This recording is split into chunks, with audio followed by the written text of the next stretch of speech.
No vídeo de hoje vamos fazer uma breve análise do Evangelho de João, capítulo 7, versículo 29. Vamos ver como algumas traduções verteram esse texto. Então, se você se interessa pelo assunto, acompanhe comigo.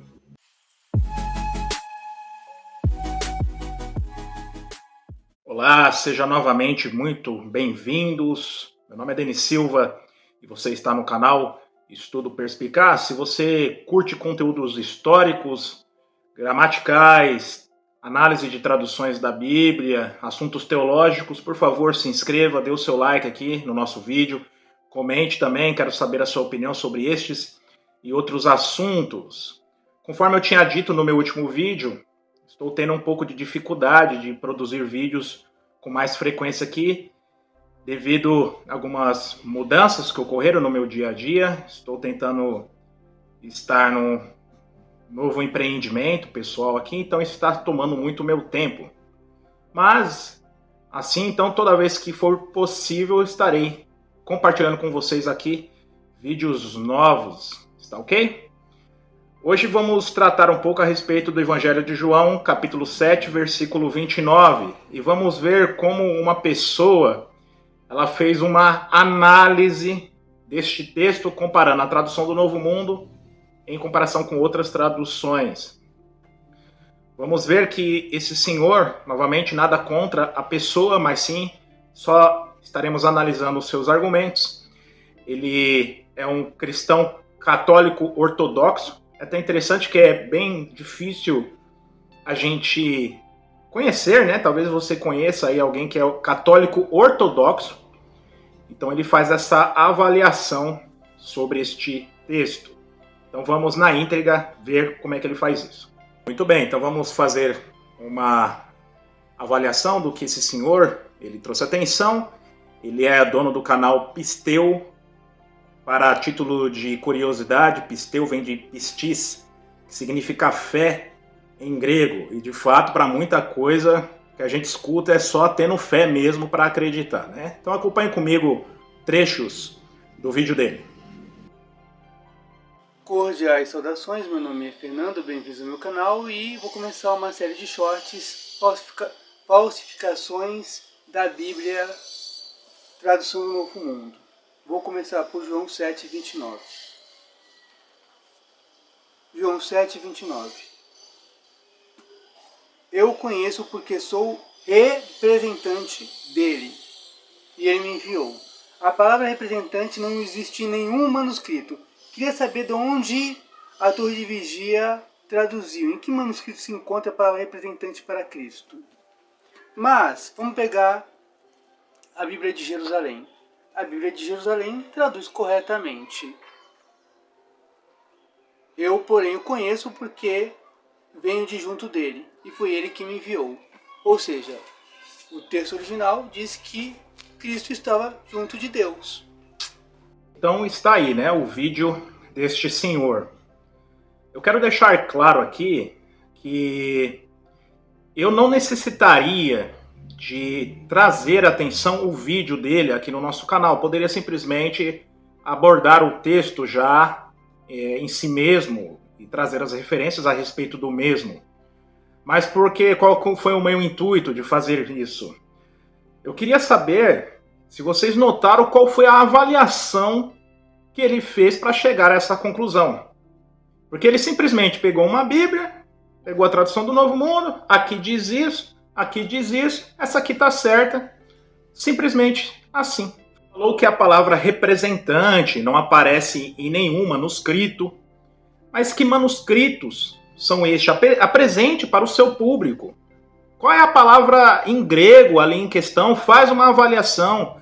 Apresente dicionários, léxicos, estudiosos na área, para que você... Isso é uma forma de fazer uma avaliação de um texto, de um versículo. Você tem que ter base nas suas argumentações. Não simplesmente trazer essa é assim, essa aqui está certo porque eu acho mais bonito. Não é assim uma avaliação. É muita irresponsabilidade você acusar uma determinada obra e dizer que ela está errada simplesmente porque você não concorda com o grupo que produziu ou é detentora daquela obra. Então, uma pessoa que ela tem compromisso com o estudo, principalmente relacionado aos estudos das Escrituras, quer em sentido teológico ou técnico, ele deve então ter essa responsabilidade consigo mesmo e com as informações que você irá passar para o seu público. E conforme eu já havia trazido aqui para vocês, quando no meu vídeo anterior da palavra Hósseos, lá no livro de Apocalipse ou Revelação, não basta simplesmente quando vamos fazer uma tradução da Bíblia ir nos dicionários, nos léxicos e abordar os significados literais ou até mesmo inventados em grande parte de versículos de traduções produzidos pela cristandade. Precisamos analisar o contexto histórico, cultural daquele autor do determinado livro ou carta que foi escrito. Então, os autógrafos de um apóstolo, de um discípulo, de um profeta, também o hebraísmo dentro da gramática grega, que era muito comum também os escritores fazerem isso. Então não basta simplesmente ir num dicionário e saber qual o significado de determinada palavra. Temos que entender um contexto geral para podermos produzir uma obra. E é justamente isso que acontece aqui no livro de João, capítulo 7, versículo 29. É um exemplo neste sentido também. Vamos fazer então agora uma avaliação honesta a respeito dessas informações. Então, por que podemos dizer que a palavra representante, escolhido para traduzir este texto, na tradução do Novo Mundo, é de fato coerente e faz todo o sentido? O que significa ser um representante? Esse senhor, assim como você então que está aqui nos acompanhando, a principal atividade que Jesus Cristo, quando esteve na Terra, era o serviço de pregação, pregar as boas novas, o Evangelho. E o principal tema dele era o reino de Deus. Então ele pregava o reino do seu pai Jeová. Então ele era um embaixador. Vamos ver um texto a respeito disso, que até mesmo depois o apóstolo Paulo, ele traz atenção para nós cristãos. Então eu vou ler aqui na Bíblia de Jerusalém, a segunda carta aos Coríntios, capítulo 5, versículo 20, diz assim para nós: sendo assim, em nome de Cristo, exercemos a função de embaixadores. E por nosso intermédio é Deus mesmo que vos exorta. Em nome de Cristo, suplicamo-vos, reconciliai-vos com Deus. Então fala aqui Paulo, nesta Bíblia, que ele exerce, assim como os demais cristãos, a função de embaixador. Em nome de Cristo. Cristo é um embaixador de Deus, ele promovia o reino de Deus, assim como depois Cristo comissionou todos os seus discípulos a fazer a mesma coisa. Agora, o que significa a palavra embaixador?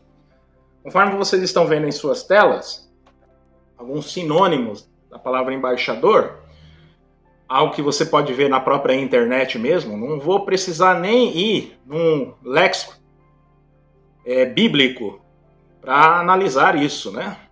A palavra embaixador aparece também então nas seguintes entradas: enviado, representante, arauto, ministro, núncio, porta-voz. Então Jesus, ele foi enviado por Deus. Nisso acho que esse senhor irá concordar, não é?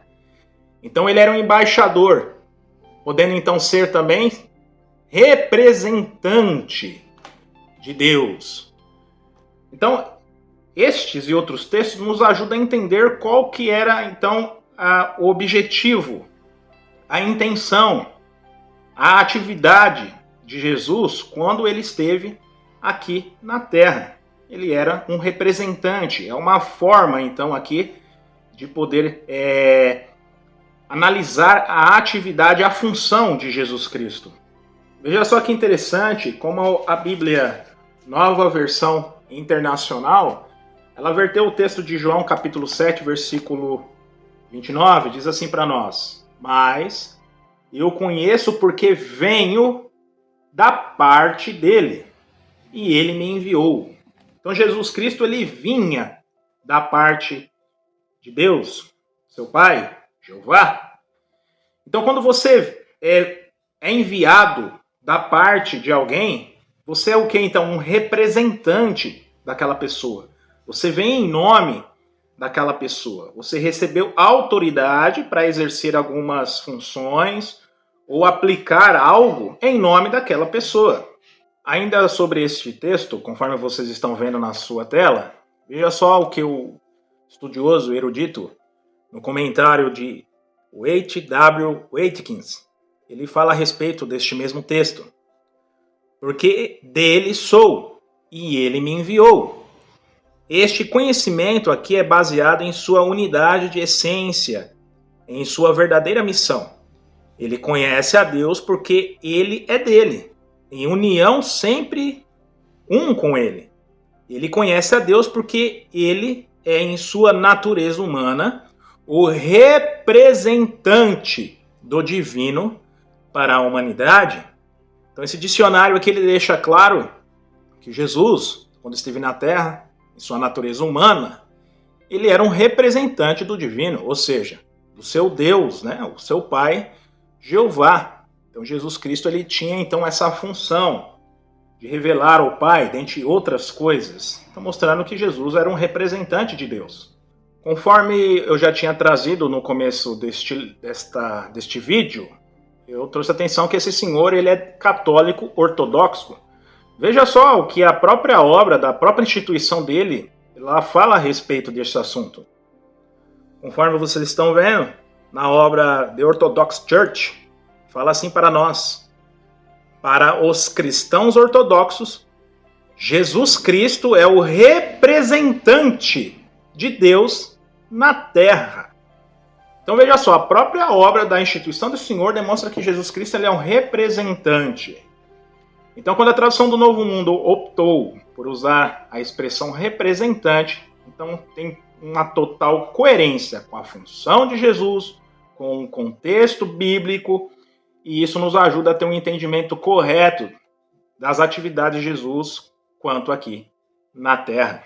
Interessante apresentar aqui para vocês, embora outras traduções em português não utilize o termo representante, em outros idiomas as traduções elas optaram por usar esse termo. Conforme vocês estão vendo em sua tela, temos uma Bíblia em alemão, Neue Genfer Übersetzung, e uma Bíblia em francês, La Bíblia du Sumar.